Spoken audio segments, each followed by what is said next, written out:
Okay, so last week we've been going through the book of Judges. It's about a 300-year time period, and it goes from Joshua's death, essentially, to the first king that is crowned. And so there's this time period of about 300 years where the nation of Israel is in the promised land, and they don't have a leader, and they begin this cycle, right, where they don't have a leader, and so they start to turn to idolatry. In other words, they start adopting the nature, the worship of the people around them, who they were initially called to drive out.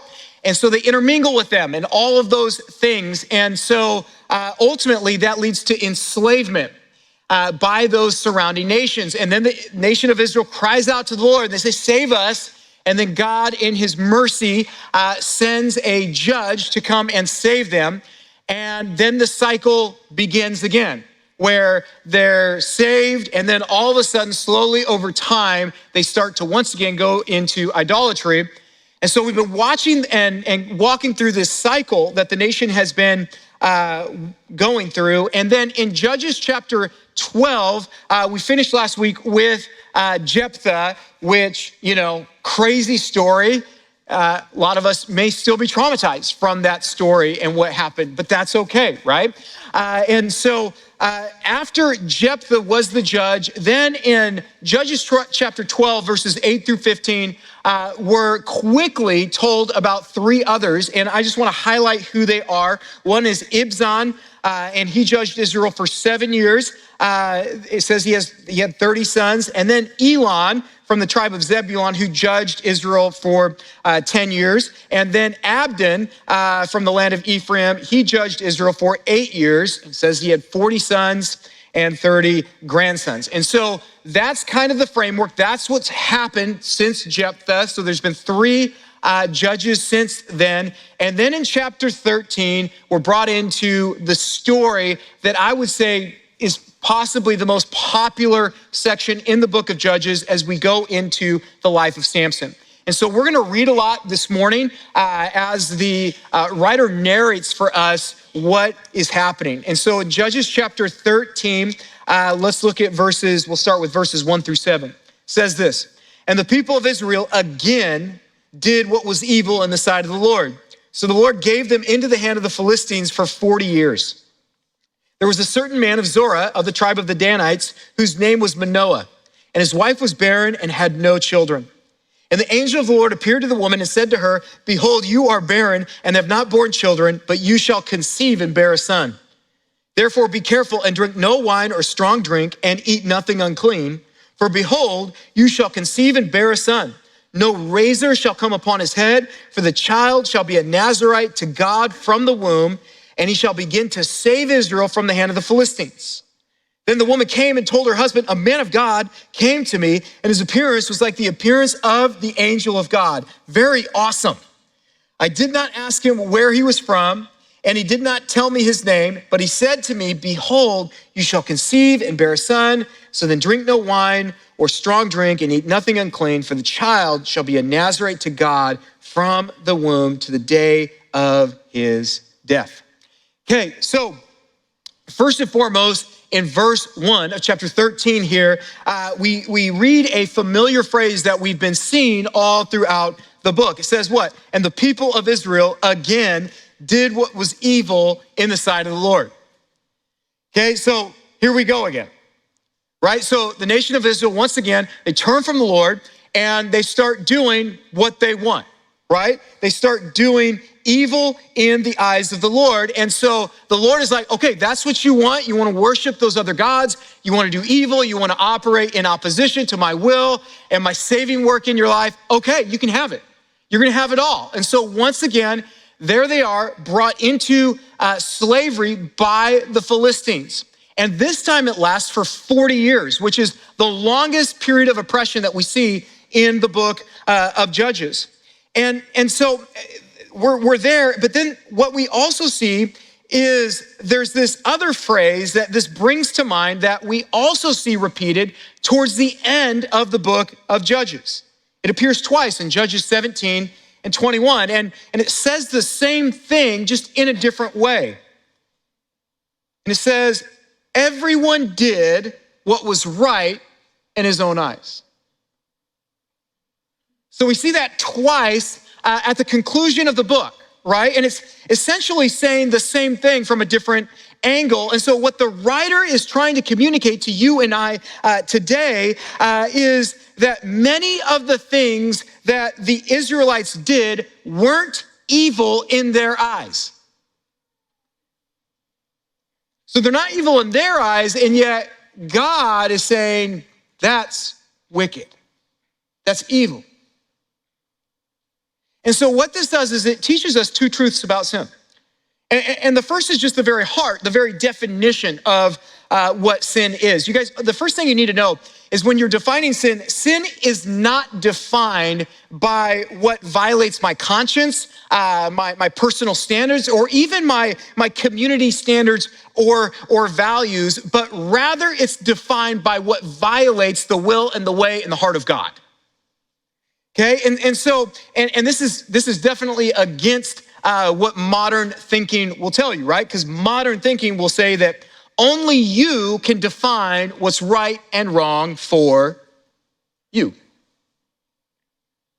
And yet when we really think about like that, from a common sense standpoint, we don't even really believe that, do we? Do we? And that's if you believe in the Bible or not. Because if evil is only determined by my own eyes, how in the world can I say what that person's doing is evil when they would say what they were doing is, in their own eyes, was okay? Or it was a righteous act? How in the world can you look at, like what the Nazis did to try to exterminate the Jews and go, how can you point that out then if it's only in your own eyes you define what's right and wrong? Because they were saying, we're helping humanity, right? We're fixing a problem. And so we don't really believe that, but then the problem becomes, whose eyes are right here? Whose are the eyes that we operate off of when it comes to defining what is sinful in my life? If I can't trust my own eyes, is it a cultural expert? Is it a certain group of people? Is it just the majority of people and they say that, and so I kind of just drop in alignment to that group? Is that what we do? Well, according to Scripture, no. The Bible tells us how sin is defined, and it's defined by anything that violates our relationship with God and his will for us. And so what God sees as sin, you guys, it's sin. Regardless of what I feel or what culture may tell me. The second thing we see here is the deception of sin. Remember, Satan at his very core is what? He is a deceiver. Okay, he's a liar. And so this shows us very clearly the deception of sin. It says, in their own eyes, they weren't doing anything wrong, right? So in their own eyes, we're good, right? And how do they get to that point? How does anybody get to that point, right? Because some of us, we've been there, some of us are there right now, but how does someone get to the point where they're doing evil according to God, but in their own eyes, they see nothing wrong with what they're doing? How do we arrive there? Well, what happened with them is they had suppressed the truth of God for so long. And so over a period of time, and it usually starts really small, right? Starts with a small compromise here and there. And then over time, we start to reject what God's calling me to do, his purposes for my life, clearly what's right and wrong. So I start to compromise there. And then over time, I start to normalize that to the point where now I don't even see it. I don't even notice it. And I'm so conditioned to it because I've done it for years now that I don't even experience conviction when I do it. I don't have any guilt. So it's okay. I've shared this before. One of the first requests I had when I surrendered my life to Jesus was I prayed for conviction. Because there were a lot of things that I knew were wrong that didn't bother me. And so I remember early on in my journey with the Lord, and it was a journey, but I remember praying, God, I know this bothers you. It doesn't bother me. I need it to bother me, because I know it hurts you. And so, you guys, the longer you engage in something that is against him, you just need to know you're going to be conditioned to it. It's going to be normal to you, and you're actually going to start to lose the very conviction that you're looking to feel or experience. And so we have to remember that the heart of the sin that they're committing is what? It's idolatry. And what's so dangerous about this, you guys, is when we think of idolatry and we look at the history in the Old Testament, we tend to go, well, I don't have anything shiny in my home that I'm bowing down to, so I'm good. But remember, at the heart of idolatry and how it happens and how it's so deceptive is usually it's a good thing. Not idolatry, but the thing that you elevate, because idolatry is essentially anything that now I've placed my hope and my trust in that is going to deliver for me something that only God can deliver for me, right? And so throughout life, there are temptations to elevate friendships, family, my kids, my marriage, my job, financial success, popularity. There is a temptation to, and not all those things are bad, are they? Oh, you guys are awesome. Okay. So good. Glad I was like, oh, I'm going to be here Labor Day weekend. All right. So those things aren't bad, but very easily, quickly, and deceptively, they can be elevated in our lives to where they're all of a sudden my ultimate hope. And so that's what's going on with the nation of Israel. And so, you guys, what this reminds us of is that constant need that we all have to evaluate ourselves through Scripture and through personal accountability with other Jesus followers. And so we need to know that, because one of the things that is in us that is always pushing against God's will is we love to rationalize our sin, don't we? So we're really good at rationalizing why we do what we do, even if it's against God's will, to the point where slowly over time we accept it and then we stop seeing it, okay? And then in verse 2, we're introduced to a guy named Manoah and his wife. And what we're told is the angel of the Lord appeared to her. Now, from studying the angel of the Lord, what we believe is this is the pre-incarnate Christ that has come and appeared to her. And we read that she's barren, she's been unable to have kids, and he tells her, you're gonna have a son. Now, this is the only circumstance that we read about like this in the book of Judges, where a judge is chosen, we see, and set aside before they are born or conceived, which is showing us that God is initiating the work of grace and redemption here. Okay, and then she's told, she's given literally you're not allowed to drink any alcohol, eat anything unclean, you're not allowed to cut his hair, because this son that you're gonna have is to be a Nazarite, set apart to God from birth. Now, what is that? Some of you may be asking, maybe you're completely unfamiliar with what a Nazarite vow is. A Nazarite vow is found in Numbers chapter 6. The purpose of the vow was to ask for God's help during a crucial time. Okay, it was a sign that you were looking to God during this critical, important season of your life with just this focus. And so the stipulation was a Nazarite, they weren't to cut their hair, they weren't to drink from any produce from vines, alcoholic or non-alcoholic, and they weren't to have any contact with a dead body during the vow. Number 6 is also clear that the Nazarite vow was made voluntarily for a defined period of time. But what's really interesting here is Samson is born into this Nazarite vow, and he was to stay a Nazarite his whole life.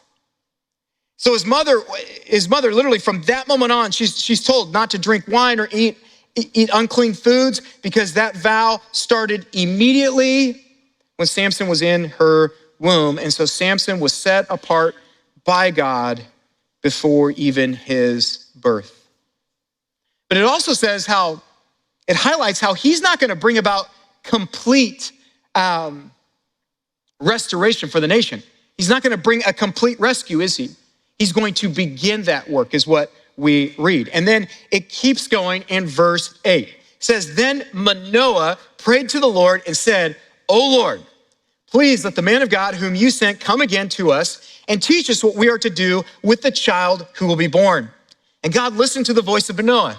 And the angel of God came again to the woman as she sat in the field.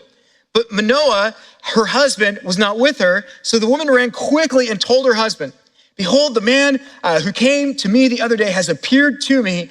And Manoah arose and went after his wife and came to the man and said to him, are you the man who spoke to this woman? And he said, I am. And Manoah said, now when your words come true, what is to be the child's manner of life and what is his mission? And the angel of the Lord said to Manoah, of all that I said to the woman, let her be careful. She may not eat of anything that comes from the vine, neither let her drink wine or strong drink or eat any unclean thing. All that I commanded, let her observe. Okay, in other words there, he does not answer Manoah's question, right? And so then in verse 15, Manoah said to the angel of the Lord, please let us detain you and prepare a young goat for you. And the angel of the Lord said to Manoah, if you detain me, I will not eat of your food. But if you prepare a burnt offering, then offer it to the Lord. For Manoah did not know that he was the angel of the Lord. And Manoah said to the angel of the Lord, what is your name, so that when your words come true, we may honor you? And the angel of the Lord said to him, why do you ask my name, seeing it is wonderful? So Manoah took the young goat with the grain offering and offered it on the rock to the Lord, to the one who works wonders. And Manoah and his wife were watching, and when the flame went up toward heaven from the altar, the angel of the Lord went up in the flame of the altar. Now Manoah and his wife were watching, and they fell on their faces to the ground. The angel of the Lord appeared no more to Manoah and his wife. Then Manoah knew that he was the angel of the Lord, and Manoah said to his wife, we shall surely die, for we have seen God. But his wife said to him, if the Lord had meant to kill us, he would not have accepted a burnt offering and a grain offering at our hands, or shown us all these things, or now announced to us such things as these. And the woman bore a son and called his name Samson. And the young man grew, and the Lord blessed him. And the Spirit of the Lord began to stir him in Mahaneh Dan between Zorah and Eshtaol. Okay, so we just read a lot here, but like I said, the author is just, he's laying it out for us. And so his words are definitely enough. But Samson's mother shares with her husband what's just happened. Okay, shares what God has told her, what this prophet, this individual has said. And I love how he starts praying to the Lord after his wife shares what's happened. And he's like, God, please send this man back. Please. Because I want to know how I'm to raise this child. I want to know what I'm to do and not to do. I want to know what his mission is, his purpose, so I can be used by you, God, to train him up in that way, right? That's a prayer that many of you with kids have prayed, haven't you? Right? Especially, I think of like all three of our kids, they're very, very different. And so it's a different prayer request, I just find for all three of them. But he's got a great request here. God, show me my role in this miracle baby's life. What is my role and my purpose? And so the Lord answers his request. The Lord sends the angel of the Lord back. And again, the angel appears to the wife, and then she runs, she gets her husband so that he can repeat his request. But the angel, notice once again, the angel doesn't answer his question. This is what the angel says. I already told you what to do, so do it. Do what I asked. This is the diet, this is the restriction, this is what your wife's gonna do. You guys do this. And Manoah's, he's thinking this is a human prophet, right? So he's like, well, I'm gonna feed you, and the prophet says, no, prepare a burnt offering to the Lord. And so then Manoah's like, well, what's your name so we can honor you when this prophecy comes true? And his name, he says, is too wonderful. It's too wonderful to grasp. At that point, he should have known something's up, right? and so then, on top of that, as he lights this altar and the flames start rising and the smoke, and it goes up to the heavens, it says, all of a sudden, the angel of the Lord goes right into that. And as soon as they observe that, they bow down, and Manoah is like, I know from history, if you see the Lord, you're a dead man. And so we're gonna die, honey. And calmer heads, won out. And she's like, listen, relax. No, why would he have just done all that he did? He's like, yeah, you're right, honey. Which is another phrase repeated often in our homes. I know in mine. And so anyway, they recognize this isn't just somebody. I mean, this is the angel of the Lord. This is the pre-incarnate Christ. And so he's like, we're doomed. And she's like, no. And so what I love about this is what God does here, you guys, is he doesn't give them all the instructions that they think they need. Did you catch that? They're like, give us the instructions, give us the guide map, give us, we need, like there's some rough situations that our people group were enslaved that we're going through. We're gonna raise this child in this culture that's consumed with idolatry, what's nothing to do with you, God. Like, we need your help. Tell us, show us what to do. And what I love about what God does here, you guys, is it's the answer that you and I need to hear this morning. It's the answer that I know I'm crying out to God for, not only on behalf of my kids, but on behalf of myself, on behalf of our church, and on behalf of so many of you that I pray for. But what happens is the angel of God essentially says, you don't need to know all the playbook of all the answers. You need to know who I am. What's very clear at the end of this is they know that that's God. That's God. And so what the angel of the Lord is communicating to him and to so many of us is, listen, stop getting consumed with this thought. And it's a paralyzing thought. God, I need to know, like, what do I do? If this happens, that happens, this situation, if it happens, what if it doesn't happen? How am I gonna respond here? And you're like, God, where is it? Where is it? And he's like, I've got something better for you. Me.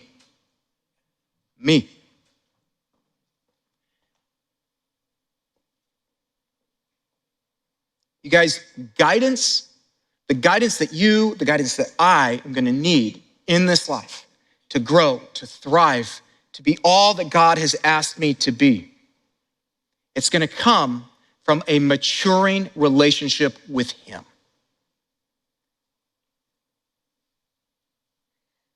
Guys, that's the answer. It's not only the answer here, but it's the question for us, right? Do I have a growing relationship with him? If I have a growing relationship with him, guys, if you're a Jesus follower, you have the Spirit of God inside of you, guiding, leading, directing, convicting, moving you, empowering you.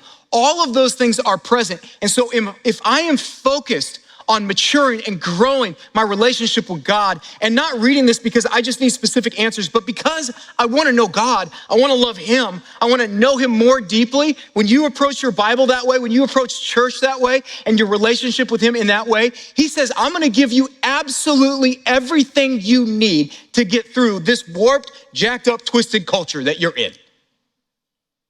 He will.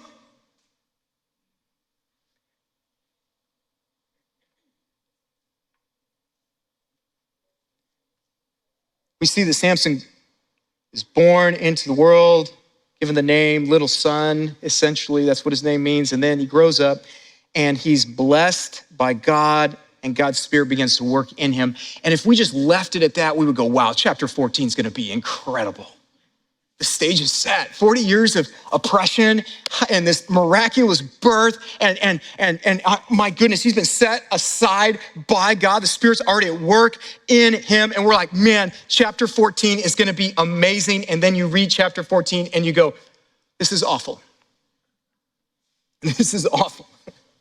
Oh man, this is nothing like the kids' Bible that I remember with Samson. And I'm like, oh no. It's the worst. Anyway, so let's read it, all right? Let's read it. We don't run from it. We don't shy from it. We just read it, okay? In chapter 14, verse 1, it says, Samson went down to Timnah, and at Timnah, he saw one of the daughters of the Philistines. Then he came up and told his father and mother, I saw one of the daughters of the Philistines at Timnah. Now get her for me as my wife. But his father and mother said to him, is there not a woman among the daughters of your relatives or among all our people that you must go to take a wife from the uncircumcised Philistines? But Samson said to his father, get her for me, for she is right in my eyes. His father and mother did not know that it was from the Lord, for he was seeking an opportunity against the Philistines. At that time, the Philistines ruled over Israel. Okay, so here we go, right? This is troubling. All of a sudden, we're introduced to Samson, who, man, like I said, the kids' version of the Bible left out a lot of these characteristics of Samson, because when we start reading about Samson, and we're gonna go this part 1 today, part 2 next week, you're gonna see probably the most flawed judge of all of them. We're talking about a guy who did so many things that were just evil, that were wicked, and yet, in spite of all that, amazingly and miraculously, God uses him. But we see that Samson goes down to, it says, Timnah, and he sees this young Philistine woman, and he returns home to his parents, and he says, I saw this woman down there, go get her for me. I'm gonna marry her. Now, his parents, they remember what the angel of the Lord had said, right? That he is going to be a deliverer for the nation against the Philistines. So he comes back, and he's not talking about, hey, I'm pushing back against the oppression of our people. No, he says, I'm gonna marry into that. And so clearly his parents are very troubled. Imagine their emotional state hearing that. And so there's pushback there. They're like, listen, isn't there somebody from among our people whom you could marry? And the word uncircumcised here is a key word here, because what that reflected was a personal covenantal commitment to the Lord. And so when they're saying that, they're like, isn't there somebody who's got a covenant commitment to the Lord? Isn't there a family that you can find a woman out of that where her family honors and loves the Lord? Can you find that, please? And Samson says, no. Essentially, right? Doesn't even listen, doesn't respond to it. And you guys, one of the things that I think is so important for us is when you read things like this, you need to understand when God is like, don't marry in this way, God is not talking about, oh, they're a different kind of people group, like this is a racial thing. No, this is a God covenant issue. Okay, back in Exodus, Moses had said, this is why you are not to marry with these people, because they are full of idolatry. And we're talking evil, wicked practices of idolatry. He says, if you go that route, you are gonna adopt that very way of thinking and that very idolatry that characterized those nations. You're gonna start to become that. And so it's an interfaith issue here. But, oh man, notice Samson's response. What is it? She's right in my eyes. Well, we've heard that before. She's right in my eyes. That sounds familiar. That is exactly how Israel was living, isn't it? And everyone did what was right in their own eyes. So you guys, here is what is just so sad. Here is this leader, huge, incredible calling on his life. Parents know it. He's been set aside by God. Before birth, he is a miracle. He's a walking miracle. And everywhere he goes, it's unavoidable, right? I mean, his hair is long. So people are like, wow, you got long hair. Yeah, I'm a Nazarite. Like, he doesn't drink that. He only eats that. He doesn't touch it. Like everything about his life should communicate different, separate.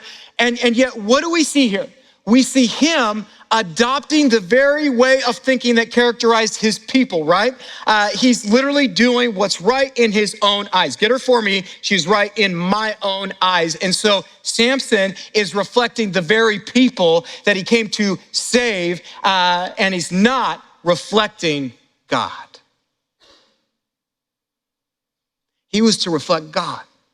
He was set aside to be this image, this person that people could look to and know there's something different. There's a different way. There's a different value system. There's a God that loves me. There's a God that wants to bring me out of this enslavement. And yet Samson, the savior, he just goes, no, I'm one of you. And so I'm gonna tell you right now, you guys, if you wanna be a spiritual leader for the Lord in your home, in your family, at your work, in a church setting, you just need to know that maybe the thing that is the hardest is the fact that you're gonna have to reflect God when no one else wants to. You're gonna have to reflect God when your family's not gonna agree with it, when your coworker's not gonna agree with it, when the situation isn't gonna agree with it. And guys, man, that's one of the toughest parts about, I know, being a spiritual leader is that calling. There's so many times where God's like, no, I want you to do this, I want you to say this, and I'll sit there and go, man, they're not gonna like that. Well, if I do this, and God continually reminds me, I don't have you as a pastor to please those people. And that's tough, right? Isn't it tough? Because, guys, we all want to please people. Like, none of us, I mean, maybe a few of you are like, some of you, you know who you are. Yeah, none of us are like, man, I want enemies. Like, let's go. God, just bring some new enemies into my life, right? Like, no, we're all like, how do we keep the peace? How do we solve this? How do we reconcile? All these things is what we think about. And yet what's so tough is there's a distinct calling on your life. And it's gonna be different. And we see it clearly here with marriage. And Paul reiterates this in 2 Corinthians chapter 6, verses 14 through 16. He reiterates the same thing, and he's renewing that call to believers. He's reminding them, your body's a temple of the Holy Spirit who is in you. You are not to mingle with that. That's not of God. You have the Spirit of the living God in you. What are you doing? You don't have partnership with that. No. And so what he's trying to reiterate there is the same issue, that if you enter into a marriage with somebody that wants nothing to do with God, in spite of them maybe being nice, in spite of them maybe even loving you, you need to know that it is going to draw you away from where your loyalty, your allegiance needs to be first and foremost, which is with God.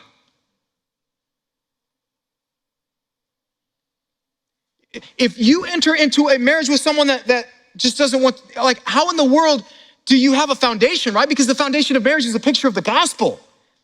And so if I'm like, oh, I want to get married, and she wants nothing to do with God, and I'm saying, well, I serve God, I worship God, I follow God, I want to get married because I want to reflect God, well, you got a problem there, because that's not a value for them. And what the Bible continually warns us is like, I tell this to college students all the time, you're not dating potential.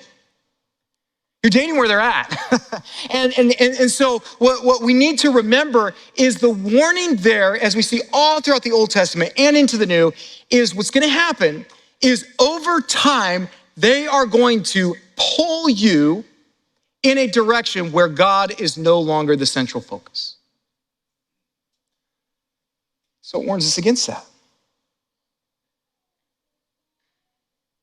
Notice that Samson found her deep, it says, in Israelite territory in Timnah. He was free, walking around, and there's the Philistines and all of that. And what we see here, you guys, is the Philistines who had enslaved them, they're living normal lives in Israel, and yet they're the rulers over Israel, and yet there's complete peace here. To the point where Samson thought nothing of marrying one of them. And what this should cause us to realize is that something huge here is missing that we've seen be a cycle throughout the book. You guys, Israel hasn't cried out to be rescued. You catch that? Throughout the book of Judges, what happens? They're enslaved, they're experiencing intense opposition, and ultimately they cry out to the Lord. They say, rescue us, please, we can't do it, we can't take it anymore. Israel is so ingrained into the culture of the Philistines, they're not even crying out and praying for rescue. There's no resistance to this enslavement. And later that we're gonna see, the men of Judah, they take it just as fact that the Philistines are rulers over them. And they're upset at Samson for messing with that peace.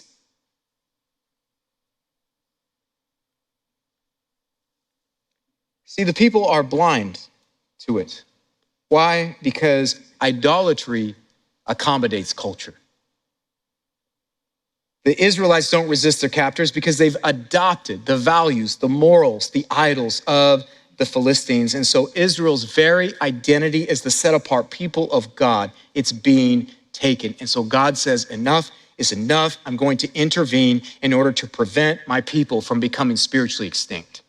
And so he intervenes. And verse 4 of chapter 14 is so critical to our understanding. It's a crucial verse to understand. See, his parents, they didn't know. It says that the Lord was at work in this. What in the world was the Lord at work doing? It says that the Lord was seeking an occasion to confront the Philistines. See, God's like, listen, yeah, Samson's flawed. He's got weaknesses, all of these things, but I'm going to even use him in spite of that. I'm actually going to use even his sinful behavior to bring this confrontation between these two nations who need to be enemies, but they're not. And what God is doing is reminding us of his unconditional commitment and covenant to the people of God, that he was going to bless them, that he was going to literally fulfill, all of these incredible promises that he had for them, for their inheritance. And so once again, he is always going to honor that, and he uses even their own sinfulness to bring about a deliverance that only he can bring. And what this reminds me of is Acts 2:23, you guys. Acts 2:23, it talks about how to the plan, according to the foreknowledge of God, was what put Jesus on the cross. In other words, the wickedness that the people were engaging in when they put Jesus on the cross, God is like, I took that and used it to ultimately bring about the greatest act of redemption in human history. And so here is an incredible truth, you guys, and a reminder for us. God, in his mercy, is using people's weaknesses to bring about here a division between right and wrong. And so we finish here in verse 5, and we'll read it all the way through. It says, then Samson went down with his father and mother to Timnah. And they came to the vineyards of Timnah, and behold, a young lion came toward him roaring. Then the Spirit of the Lord rushed upon him, and although he had nothing in his hand, he tore the lion in pieces as one tears a young goat. But he did not tell his father or his mother what he had done. Then he went down and talked with the woman, and she was right in Samson's eyes. After some days, he returned to take her, and he turned aside to see the carcass of the lion, and behold, there was a swarm of bees in the body of the lion and honey. He scraped it out into his hands and went on, eating as he went. And he came to his father and mother and gave some to them, and they ate. But he did not tell them that they had scraped the honey from the carcass of the lion. His father went down to the woman, and Samson prepared a feast there, for so the young men used to do. And as soon as the people saw him, they brought 30 companions to be with him. And Samson said to them, let me now put a riddle to you. If you can tell me what it is within the 7 days of the feast and find it out, then I will give you 30 linen garments and 30 changes of clothes. But if you cannot tell me what it is, then you shall give me 30 linen garments and 30 changes of clothes. And they said to him, put your riddle that we may hear it. And he said to them, out of the eater came something to eat, out of the strong came something sweet. And in 3 days, they could not solve the riddle. On the fourth day, they said to Samson's wife, entice your husband to tell us what the riddle is, lest we burn you and your father's house with fire. Great strategy. Have you invited us here to impoverish us? And Samson's wife wept over him and said, oh, you only hate me. You do not love me. You've put a riddle to my people. You have not told me what it is. And he said to her, behold, I have not told my father nor my mother. Shall I tell you? She wept before him the 7 days. But their feast lasted, and on the seventh day he told her, because she pressed him hard. Then she told the riddle to her people, and the men of the city said to him on the seventh day, before the sun went down, what is sweeter than honey? What is stronger than a lion? And he said to them, if you had not plowed with my heifer, you would not have found out my riddle. And the Spirit of the Lord rushed upon him, and he went down to Ashkelon and struck down 30 men of the town and took their spoil and gave the garments to those who had told the riddle.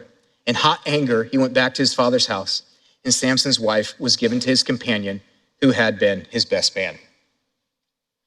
And that is why you don't read Judges. It's like, I just need to take a shower from what I just read, right? It's just what happened. I mean, it's a mess. It's awful. It's wicked. Samson's traveling with his parents. That seems good. Traveling to make these marriage arrangements. Somehow they get separated. A lion attacks him. He rips apart this lion with his bare hands. Doesn't tell his parents. There's a little trend here. Notice, he doesn't tell his parents. Later he returns, he sees the dead lion's carcass there, and there's honey that's grown in it, which personally I just think is nasty altogether, but apparently it was not. And so he touches this dead animal, which is once again breaking his Nazarite vow, showing us that he is bending and conforming here. And once again, he does that without telling his parents. He even gives them, causing them to be unclean, gives them some of the honey. And then Samson prepares to marry his bride. And as he's preparing to marry his bride, he goes, oh, let's do this little friendly wager, okay? Over 30 garments, right? My wardrobe isn't full enough. I need more. And so these 30 individuals who are essentially his groomsmen, he makes this bet with them. And if they can figure out this riddle, that's the bet. They'll get 30 garments of clothing, or he gets 30 garments of clothing. And they don't know it. They can't figure it out after 3 days. So they threaten his wife. She ends up pleading with him day after day after day after day. He caves in, tells her the riddle. She passes along the riddle. They tell him what it is. And then we are introduced to Samson, who is uncontrollable, who has rage, who has anger. And what does he go and do?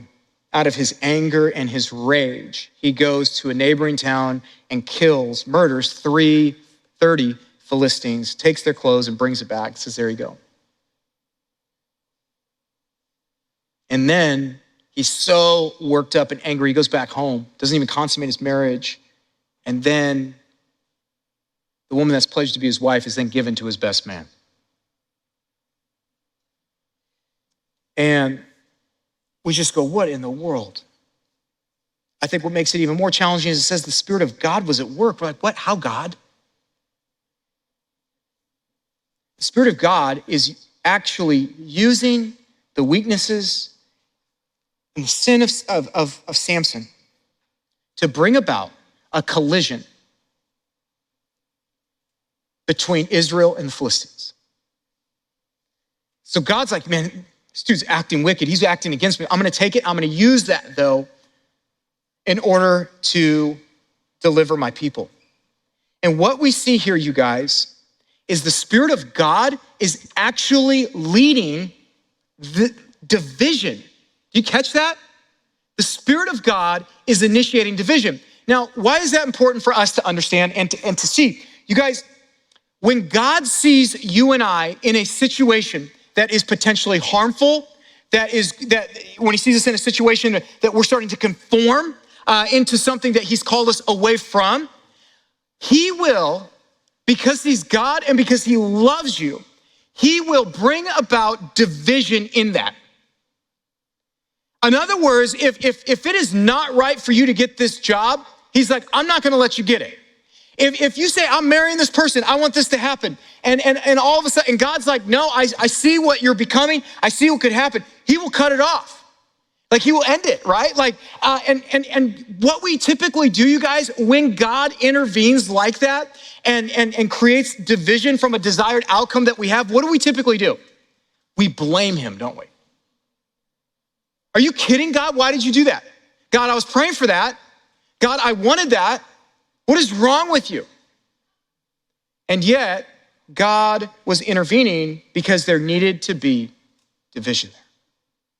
God saw something harmful, saw you becoming something that, just like Samson, was not what you were called to be. So sometimes he has to intervene. He keeps his promises. And guys, he will use flawed people like Samson to get his work done. And that's tough because sometimes we go, man, God, shouldn't you only use good people? People that love you? When we say that, you guys, what's happening there is we're limiting what he can do.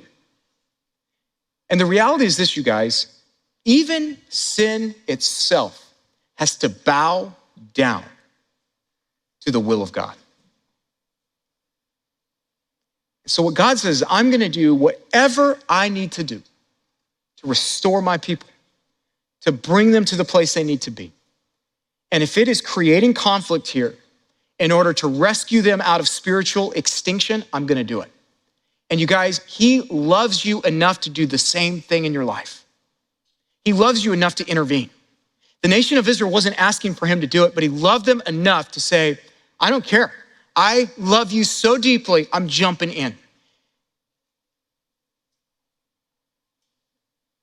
And so what is our takeaway here? One is God can use anyone to bring about his perfect plan.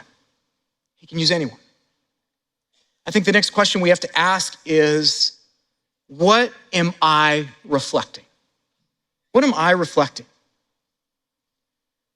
Am I reflecting who God says I am? Am I reflecting the walk that he's called me to walk? Or am I reflecting the very things he's called me out of, away from? And ultimately that brings to the front the question, is there a division in my life that needs to happen? Is there a breaking of something that needs to happen? And then I think lastly, as we look at Samson and the moral decline there of his life, we see small compromises and we see secrets, don't we? It says he kept that from his parents. He kept that from his parents. There's secrets that are happening in his life, and he refuses to respond to people that love him. He refuses to respond. And so I think the question that we have to ask is, are there compromises that are happening in my life that are slowly starting to unravel me to where I'm starting to head down a road that ultimately is going to lead to ruin? And guys, the enemy is going to want you to think it's no big deal. It's okay. Everyone else is doing it. So what will we choose? And you guys, I can't plead with you enough to choose Jesus. Choose Jesus. I mean, Jesus loves you so much. He cares about you so much. We read in scripture that he knew you. He shaped you and formed you in your mother's womb. You're not an accident. You're not a mistake. And your life may be characterized. You're like, well, I wasn't as crazy as that guy, but I was pretty crazy. And maybe all those things characterize you. God can still use you. Can you respond to Jesus? Yes, you can respond to Jesus. And so I want to invite you to do that. And then lastly, I want to just encourage you. Once again, you guys, are we starting to conform, or are we, as scripture calls us, are we being conformed by the renewing of our mind? What is pleasing the Lord?